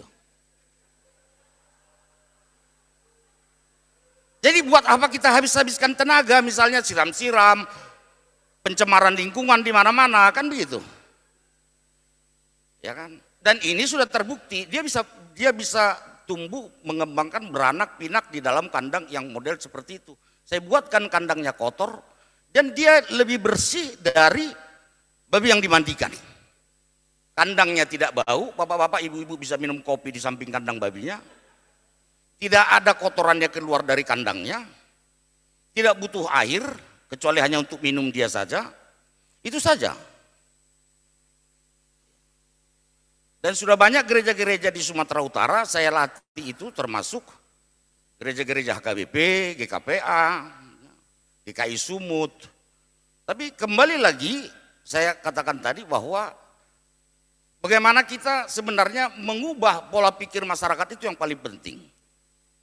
Jadi setelah kita ubah, apapun yang kita akan lakukan kepada mereka itu bisa kita lakukan. Nah, kemudian bapak-bapak, ibu-ibu sekalian, di Banyumas itu kami melakukan pembinaan kepada petani penderes. Itu ada gambarnya petani penderes. Itu 100% Muslim, tidak ada yang satu Kristen. Hanya saya saja yang Kristen. Semua petani itu Muslim. Tetapi Tuhan memberikan jalan bagaimana saya bisa berhubungan dengan mereka ini tanpa bersinggungan tentang agama. Mereka tahu saya Kristen. Orang-orang itu berjilbab, ya biasa berjilbab. Tapi bicara mendampingi mereka, melakukan kegiatan bersama-sama dengan mereka, mendirikan koperasi dengan mereka, karena produk mereka itu, gula kelapa itu memang diproduksi oleh mereka, oleh petani penderes itu. Jadi yang menderes itu, yang melakukan produksi, kami yang mengolah itu sehingga bisa ekspor. Ya, itu contohnya kayak produk gula kelapa kristal. Coba dilihat produk gula kelapa kristal itu.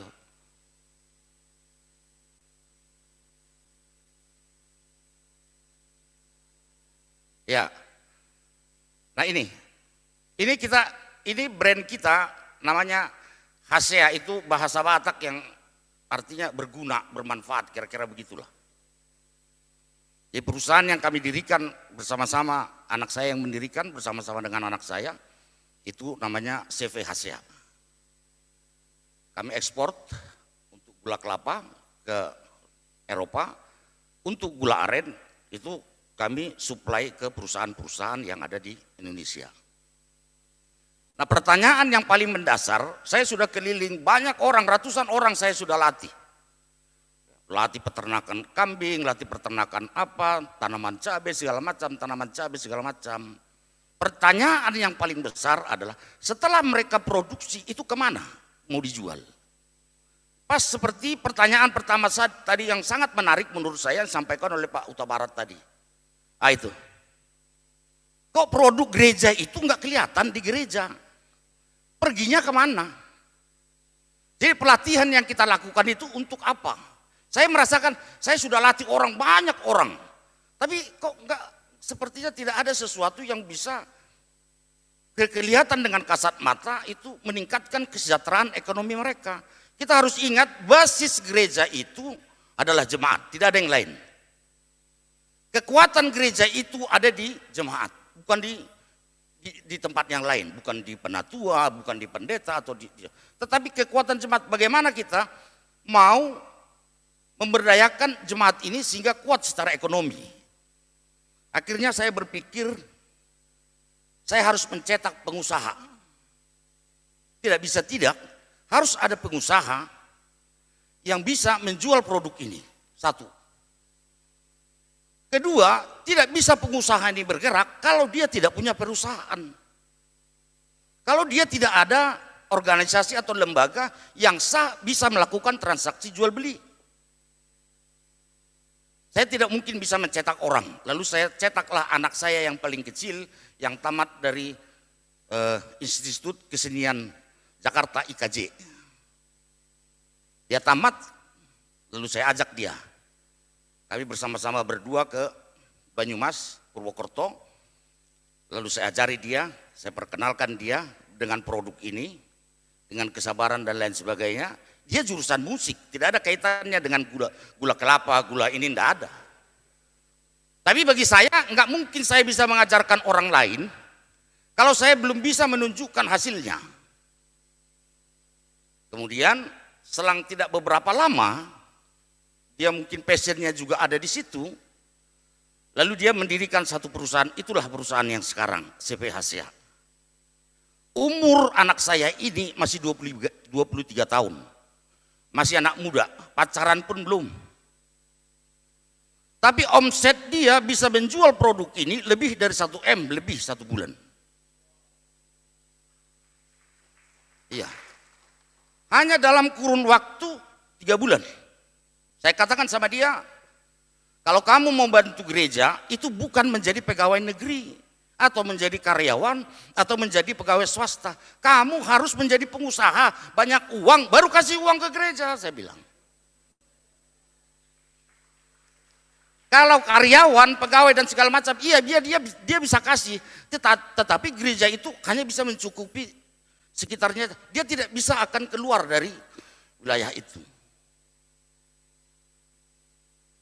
Nah, jadi keahlian dia sebagai musik itu, ya keahlian dia sebagai, ini sebagai motivasi saja, nanti bisa diskusi lebih lanjut.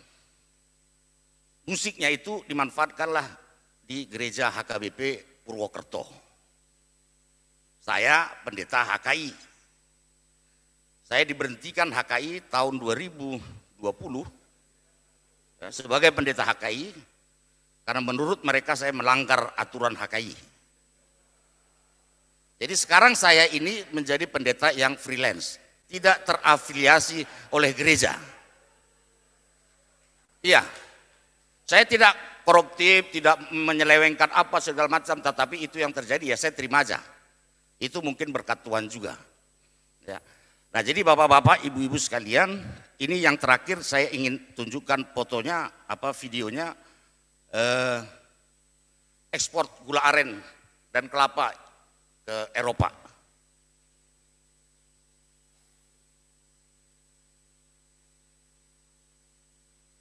Ya ini promosi anak saya yang paling kecil itu ini.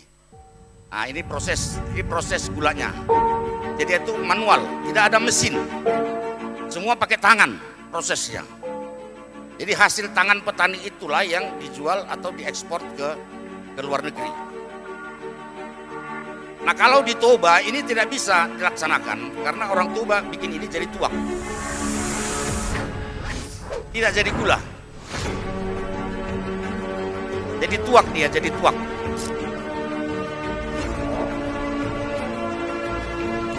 Nah itu proses, ya proses apa namanya? Nah ini yang ibu bilang tadi itu cetak-cetaknya itu.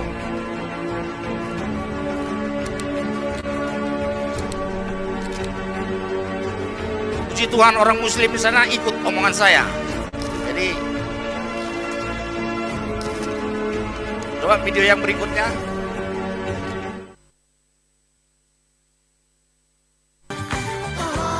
Nah, kita sudah ekspor di kontainer yang 20 feet dan kontainer yang 40 feet.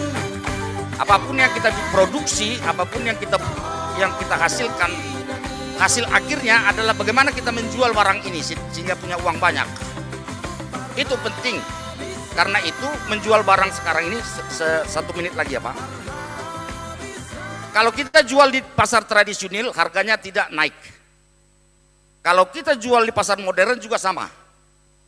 Nah kita harus menjual produk itu B2B, artinya business to business. Artinya kita punya perusahaan, orang punya perusahaan. Jadi kita harus ciptakan perusahaan kita sendiri. Cetak anak-anak muda di gereja itu menjadi pengusaha. Dirikan perusahaan apapun, entah CV, itu 2 juta sudah selesai. Produk apa yang dari jemaat itu ditampung di situ lalu dijual. Ditawarkan ke perusahaan yang lain. Syaratnya itu memang di Indonesia ini kita harus punya sertifikasi Majelis Ulama Indonesia. Kita bisa bikin itu.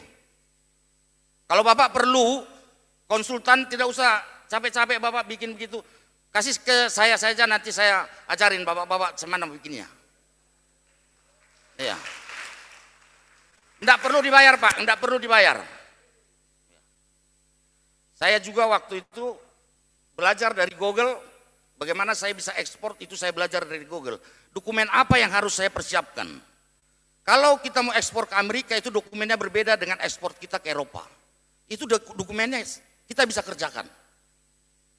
Saya belajarnya dari Google dan dari Alkitab. Alkitab itu buku, segala buku, tidak ada yang mengalahkan itu. Bapak mau belajar apa, baca aja dulu Alkitab Pak. Iya, jadi kira-kira begitulah ya.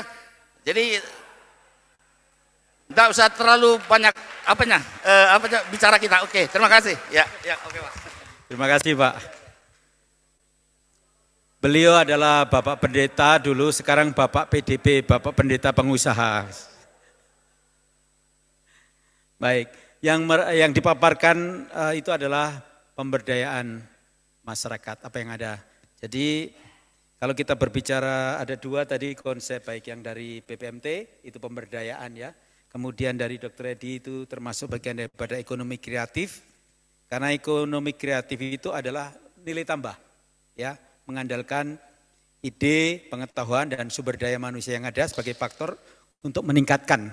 Baik, kita punya waktu hanya 15 menit, jadi saya akan membuka waktu untuk pertanyaan. Termin yang pertama 3 orang dengan cara menunjuk tangan yang pertama. Kemudian kepada siapa mau bertanya? Mari silakan, ada yang mau bertanya, ada 2 narasumber, kemudian 4 boleh bertanya pada mereka. 1, ya sebentar. Ada lagi? 2, oke. 1 lagi? 3, oke. Mari, saya mulai dengan yang minta tolong, bagian yang paling ujung sebelah sana, sampaikan dari mana, kemudian kepada siap narasumber yang mana. Ya. Nanti satu-satu menjawab, setelah pertanyaan semua baru saya serahkan.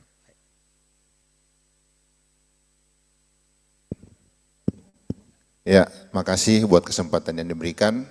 Terima kasih untuk keempat narasumber yang memberikan kami motivasi, semangat, wawasan yang baru, sehingga kami bisa mendapatkan hal-hal yang membuat kami kembali ke daerah kami masing-masing dengan semangat yang menyala-nyala. Khususnya pertanyaan ini kami arahkan kepada hambanya Pak Tigor, ya, Bapak tadi banyak bicara tentang ekspor gula merah. Memang seperti yang Bapak katakan tadi. Bapak mohon perkenalkan dulu dari. Saya Pendeta Jamie Bintiri dari GBI Kanaan Poso. Terima kasih untuk undangan dari TCI. Menarik apa yang Pak Pendeta Tigor sampaikan tadi mengenai gula aren atau gula kelapa ya. Karena tadi memang betul ya, kami di daerah itu salah satu kendalanya adalah ketika ada produksi tapi tempat jualnya itu yang agak kesulitan. Sehingga pada akhirnya para petani itu buat kesimpulan untuk lebih cepat menjadi duit, bukan jadi gula merah tapi jadi tuak ya, jadi saguer kalau di tempat kami Pak. Ya, Mungkin tapi dengan Pak, ya, pertanyaannya dipersingkat ya. Ketika saya pulang dan kemudian mau memberikan informasi tentang apa yang Bapak sampaikan, sampai pada titik di mana pada akhirnya bisa diekspor, apakah seandainya jalur lewat Bapak, itu bisa terjadi yang namanya ekspor. Terima kasih Pak. Terima kasih. Kemudian pertanyaan yang kedua, silakan. Pertanyaan yang pertama, apakah bisa melalui Pak untuk ekspor? Nah, begitu, simple. Karena nggak bisa jualan sendiri Pak. Ya, terima kasih. Saya Pendeta Sarofati Gia dari Gereja Amin, dari Nias. Untuk Pak Tigor sama tadi. Di Nias itu ada beberapa, misalnya kelapa. Biasanya kelapa itu dibuat untuk tuak mentah namanya. Mereka sebut bir Nias. Lalu kemudian disuling. Nah itu yang menjadi tuak yang bisa 70% alkoholnya. Jadi itu terbakar. Nah tapi itu yang diminati karena mahal. Lalu kedua memang kita coba bagaimana mengubahnya menjadi gula. Tapi belum berhasil. Juga gula aren tadi. Nah sering dilatih memang dari dinas perindustrian, tapi begitu dicoba masyarakat gagal. Nah apakah ini faktor misalnya dia dideres, lalu dalam beberapa jam terfermentasi.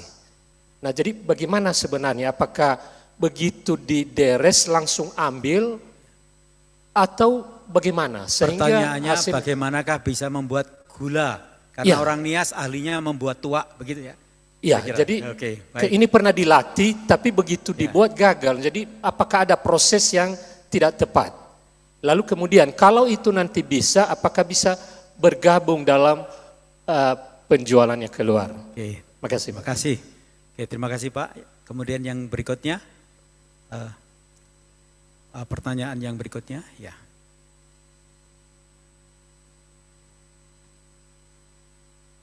Terima kasih. Saya Indra Guna dari Denpasar.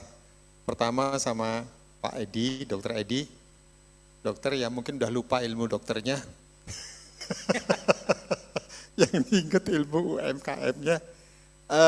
Saya tertarik dengan jagung ungu.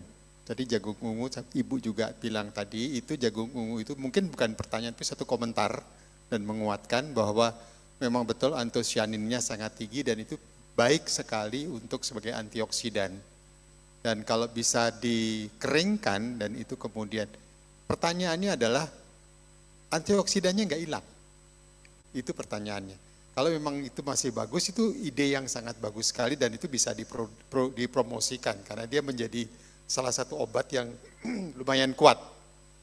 Itu yang pertama. Yang kedua saya mau tanya sama Pak Tigor, Pak Pendeta yang diusir. Karena idenya. Maaf saya agak sedikit, mungkin ini suatu pertanyaan atau satu warning ya, karena tadi Bapak bilang bahwa babi itu tidak dibersihkan, tidak diapa-apakan. Apakah tidak berisiko Pak? Kenapa? Karena babi itu adalah rumahnya cacing, satu. Dan kedua dia merupakan hewan yang kita sebut dengan simple stomach. Dan di Bali banyak sekali orang terkena infeksi cacing lewat babi. Nah ini apakah ini sudah pernah dilihat risikonya? Karena salah satu penularannya lewat kotoran babi. Dan dia bersarang di daging babinya, dan kalau dimakan, telurnya akan naik ke otak dan membuat orang menjadi, gila. Gitu. Itu yang pertama. Dan yang kedua itu dengan yang kita sebut dengan Javanese encephalitis. Itu adalah penyakit yang ditularkan nyamuk yang datang dari kotoran babi. Nah ini sedikit mungkin salah satu yang kita harus perhatikan. Terima kasih. Terima kasih. Mari yang pertama-tama Pak Tigor boleh memberikan jawaban dari pertanyaan yang pertama dan yang kedua. Ya Pak, terima kasih untuk kesempatan seperti itu bisa saja, tetapi tetap saya akan anjurkan kepada setiap gereja-gereja yang ada untuk mulai berpikir membentuk badan usaha gereja. Jadi badan usaha gereja itu kalau kita memang mau fokus pada pelayanan terhadap hal-hal peningkatan ekonomi jemaat, kita tidak bisa tidak harus mendirikan itu. Kita bisa bertransaksi secara pribadi Pak. Nah cuman Bapak tidak bisa bertransaksi pribadi dengan perusahaan. Kebutuhan Indofood itu hampir lebih dari 35 ton satu bulan. Mungkin 2 minggu mereka butuh 35 ton untuk buat kecap. Saya baru dikontrak oleh Unilever untuk melatih petani-petani kelapa di Lampung. Mereka kebutuhan mereka itu 1 minggu 25 ton gula kelapa. Tetapi itu bisa kita bertransaksi dengan mereka. Kalau kita punya perusahaan, kalau hanya pribadi, tidak bisa. Paling jual di pasar biasa. Nah sekarang sasaran atau misi kita dalam pelayanan ini, kita mau kemana? Tuhan Yesus itu kaya, tidak miskin. Loh kita kok jadi mau miskin, kira-kira begitu kan? Loh kok kita mengeluh bahwa kita kekurangan, kok miskin dan lain sebagainya. Saya sejak tahun 2013, anak saya kuliah 1, setelah saya ditempatkan mencari pekerjaan di luar HKI, saya tidak menerima 1 sen pun gaji saya dari Huria Kristen Indonesia sampai saya kena pecat. Tapi saya bisa hidup, bisa sehat, bisa sekolahkan anak-anak saya, sudah bekerja semua, sampai sekarang ini saya makin gemuk. Mungkin yang mecat saya sudah sakit-sakitan. Kira-kira begitu Pak. Jadi ini bisa story buat para pelayan-pelayan bahwa saya sudah mengalami begitu besar kasih Tuhan. 2013 saya ditempatkan di luar HKI. 1 sen pun saya tidak terima gaji. Tapi saya sampai hari ini di Balikpapan. Jadi kuasa Tuhan itu kita tidak boleh ragukan. Kalau kita mau memulai satu program, mulai program itu. Uang nanti, jangan bicara uang, nanti uang. Uang datang sendiri. Bapak diriin aja perusahaan, nanti uang itu datang sendiri. Bapak nggak percaya itu. Kalau nggak percaya nggak usah jadi pendeta, kan begitu. Berdirikan perusahaan, uang datang itu Pak. Yakin, nanti kita bicara di luar Pak. Iya. Itu keyakinan pengalaman rohani saya selama bertahun-tahun. Saya nggak punya uang. Maaf 1 menit lagi. Setelah saya mendapatkan SK itu, saya berangkat ke Jakarta. Dan ini di depan Tuhan, saya hanya bawa uang 1 juta, tidak lebih dari 1 juta. Merantau ke Jakarta ini. Cuman karena berbekal pendidikan saya dari Asian Rule Institute Jepang pada waktu itu, itulah modal saya untuk mencari pekerjaan. Sampai saya menduduki satu perusahaan besar sebagai general manager. Mana ada pendeta kerja di perusahaan eksportir, kedudukannya sebagai general manager, nggak masuk akal. Tapi Roh Kudus itu selalu memberikan kebijaksanaan kepada saya. Sertifikasi apa yang tidak bisa saya bikin sekarang ini? Sudah saya bikin, ini bukan sombong, ini hanya sebagai gambaran. Sertifikasi Jepang kita bisa bikin, Amerika kita bisa bikin, Eropa kita bisa bikin. Koser, Bapak Ibu tahu Koser? Itu sertifikasi orang Yahudi. Karena di Eropa itu pimpinan-pimpinan perusahaan besar itu orang Yahudi. Mereka butuh sertifikasi Koser. Itu pun kita bisa bikin. Tidak ada yang ngajarin saya. Saya nggak belajar dari Bible, dari Google, dan Tuhan mengajarkan saya itu. Tidak ada yang ngajarin saya atau Saya belajar secara otodidak semuanya ini. Kira-kira begitu. Jadi keyakinan kita harus penuh. Jangan mau miskin, jangan pernah mengeluh, oh saya miskin, kami kecil kayak gereja Kristen Sumba tadi. Saya sudah dari Bajawa, saya sudah dari NTT, Kupang, dari Rote. Saya bekerja dengan Care Internasional LSM, internasional salah satu internasional. Saya dikontrak mereka untuk mengajar beternak, berikan dan berkebun itu di Kupang, Bajawa, kopi. Kira-kira begitu. Jadi Tuhan itu kalau kita yakini punya kekuatan yang luar biasa mengajarkan kita itu, yaitu. Jadi khotbah kita juga ya, maaf jangan hanya bicara soal oh neraka itu begini, oh surga itu begini, oh berdoa itu harus begini, enggak mesti begitu. Menurut pengalaman saya kira-kira begitu Pak. Ya, pertanyaan kedua itu nira kelapa itu umurnya cuma 2 jam Pak. Sejak dia diambil dari bawah. Jadi lewat 2 jam dia terfermentasi. Kalau dia terfermentasi itu rasanya asam. Nah ketika dia dibuat gula itu tidak bisa jadi gula. Tetapi ada bahan tambahan untuk itu sehingga dia bisa bikin gula. Mungkin orang yang di sana belum paham apa bahan tambahannya. Bahan tambahannya itu gula pasir aja Pak, dikasih itu jadi gula dia. Jadi umur nira kelapa itu cuma 2 jam untuk dijadikan gula. Jadi setelah dideres dia langsung dimasak Pak. Barulah dia jadi gula. Oh bisa. Iya. Jadi berkaitan dengan Pak Dokter tadi, memang Pak Dokter kelihatannya kandang babi itu seolah-olah seperti begitu saja dia. Sebenarnya itu ada beberapa bahan-bahan yang dimasukkan ke dalam itu semacam kayak mikroorganisme. Jadi mikroorganisme itu kita tidak beli dari luar, kita tangkap dia dari alam. Ada tekniknya menangkap mikroorganisme, itu kita simpan dia di dalam.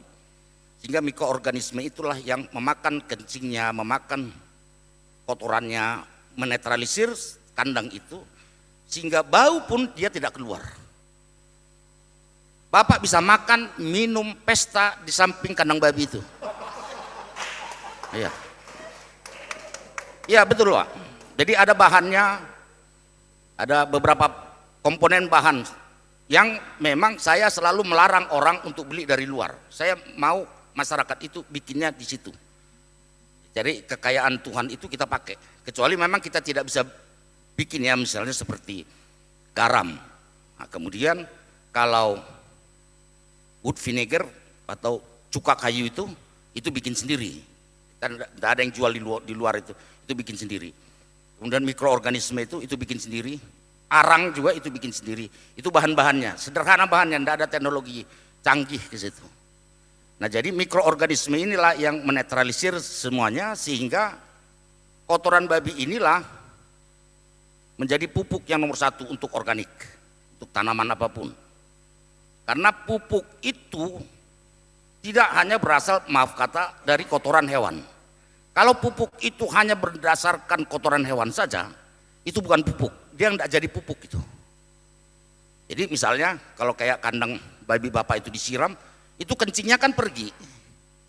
Sebetulnya kencing ternak itulah yang paling jitu membuat pupuk organik. Bukan kotorannya, bukan.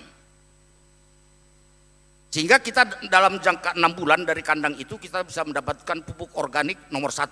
Tidak perlu kita olah sendiri. Babi itu sendiri yang mengolah untuk kita. Kita tinggal panen aja 6 bulan, tebar ke sayuran. Iya, kita ambil, isi lagi, ambil, selesai. Jadi makanan babi ini juga hampir 65% itu daun-daunan hijau. Kalau bapak-bapak bisa baca di Kejadian 1, pasal 1. Di situ kelihatan. Makanan ternak itu apa? Semua daun-daun hijau. Kasih aja dia pasti makan. Kalau dia tidak makan berarti perlu diproses. Proses fermentasi atau proses yang lainnya. Kira-kira begitu. Tetapi pada pokoknya Tuhan katakan daun hijau itulah makanan ternak. Bukan daun telinga, daun jendela, daun. Oke ya Pak? Ya. Berikutnya langsung ya, Dr. Edi. Oke, makasih Dokter Gede pertanyaannya. Jadi ini di dalam jagung ungu ini memang kandungan antosianinya tinggi. Nah di Indonesia ini ada beberapa jenis varietas Nah ini yang paling tinggi itu Pak Handoyo nih ahlinya, karena saya kenal varietas ini dari Pak Handoyo ya, nanti bisa tanya Lilac 22, tapi Lilac 22 itu mereknya. Ya, tapi itu jenis yang antosianinya paling tinggi ya, ada jenis-jenis yang lain tapi agak rendah gitu ya, jadi kita tanam yang paling tinggi. Nah antosianin itu anti kanker yang sangat kuat Bapak Ibu, di Indonesia banyak loh yang orang kena kanker ya. Nah kantong kering boleh juga pakai tanam ini ya, ini kanker beneran nih ya. Nah jadi apakah antosianin itu bisa rusak? Bisa. Yang pertama, dia rusak kalau terekspos sinar matahari terlalu lama gitu ya. Jadi kalau teman-teman mau keringkan, dijemur, dia antosianinnya rusak gitu ya. Terus yang kedua, dengan pemanasan yang sangat tinggi ya. Jadi itu akan rusak. Nah, kita tetap panaskan tapi dengan cara di steam ya. Ini antosianinnya enggak rusak. Nah, jadi bagaimana ini bisa menjadi powder yang ini bisa tahan selama 1 tahun ya, sebetulnya 2 tahun, tapi kita tuliskan 1 tahun aja, supaya cepat habis nanti beli lagi gitu ya. Jadi ini Bapak Ibu, ini dikeringkannya itu menggunakan food dehydrator, jadi tidak dengan penjemuran sinar matahari ya. Dia pemanasan hanya dengan suhu 60 atau 65 derajat Celcius ya, selama 10 sampai 12 jam, dia kering tanpa pemanasan tinggi. Itu kadar airnya di bawah 10%, jadi nggak akan jamuran, nggak akan busuk gitu ya, seperti itu. Nah ini dipakai untuk teman-teman yang mau diet ya, melangsingkan badan, ini seratnya tinggi, makan ini diaduk-aduk dengan air, kenyangnya itu lama banget gitu ya. Ini terus yang kedua untuk orang-orang yang kena jenis autoimun, jenis IBD, inflammatory bowel disease, ini juga sangat bagus ya.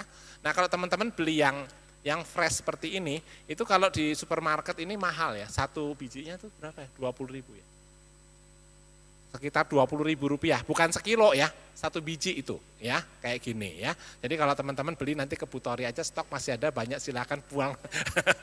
Oh nggak ada. Oke itu aja dari saya, jadi ini kualitasnya bagus, antosianinya masih tinggi. Kalau ada yang kanker, keluarga, atau teman-teman yang riwayat historinya banyak yang kena kanker, ini perlu ya. Oh ya sudah dicek laboratorium juga dan hasilnya bagus. Gitu ya. Itu dari saya, makasih. Terima kasih, mari kita berikan aplaus kepada narasumber kita. Ya. Puji Tuhan, waktu kita habis, jadi kita tidak termin kedua. Dari yang pemaparan yang disampaikan tadi, yang pertama-tama adalah sangat baik pemberdayaan masyarakat. Bagaimana jemaat-jemaat kita berdayakan. Terima kasih kepada PPMT yang sudah, mungkin kalau belum ada Bapak Ibu nanti bisa approach pada mereka di daerah, di sinode, siapa tahu kan masih ada kesempatan ke depan. Kemudian untuk bisa ekspor tadi ada saran buat badan usaha. Karena membutuhkan apa? Kuantitas. Good product, good marketing, good money. Itu selalu intinya. Jadi kita harus temukan itu. Jumlah untuk bisa ekspor butuh 20 ton minimal 1 kontainer ya. Berapa ton? Kontainer itu 18 ton sampai 20 feet. 16 ton sampai berapa ya yang 40 sekian feet ya. Jadi kita selalu menemukan, jadi harus membentuk kelompok, karena kalau 1 orang bisa 100 kilo, sekian orang bisa berapa. Kemudian ada kontinuitas, saya rasa itu penting. Jadi kita perlu dalam ini temukan dulu di daerah kita apa yang potensi. Kemudian naik ke level berikutnya yang tadi dipaparkan adalah naik ke ekonomi kreatif, karena ada nilai tambah. Bapak Ibu, nilai ekonomi kreatif di Amerika 1 triliun US dollar, di Indonesia 1 triliun lebih. Kalau di Amerika 1 triliun US dollar. Ya, kita ekspor kita ekonomi kreatif sudah 12 miliar US dollar, besar. Menciptakan pekerja jumlahnya 18 juta, apakah termasuk jemaat kita? Kemudian kita lihat dengan ekonomi kreatif akan menghasilkan ekonomi yang sehingga jemaat bisa ekonominya naik, bisa diberkati. Saya rasa itu yang kita perlu perdalam ke arah sana ke depan ya. Daerah-daerah kita potensinya apa? Jadi untuk bisa sampai tingkatan, saya tadi ngobrol-ngobrol banyak dengan Ibu Tuti juga dengan yang lain. Sejak kemarin saya interest, dari dulu saya perhatikan kenapa? Bagaimana? Karena ini membutuhkan kuantitas, marketingnya bagaimana? Cara masarkannya bagaimana? Masukkan ke sistemnya bagaimana? Ekosistemnya bagaimana? Sekarang itulah yang disebut ekonomi gelombang keempat. Jadi kita sekarang punya internet, jualan bisa online, bahkan mengajar juga online. Itu 7.000 targetnya online Pak ya, nggak mungkin dikunjungi dokter di semua. Berapa tahun bisa sampai. Saya kira itu kita bersyukur, sekali lagi kita berikan tepuk tangan buat narasumber kita. Terima kasih. Ya, dari Ketua Panitia, mari saya persilakan. Kita akan memberikan apresiasi atau langsung ya ke berikutnya. Oke, baik, terima kasih banyak. Tuhan berkati. Ya.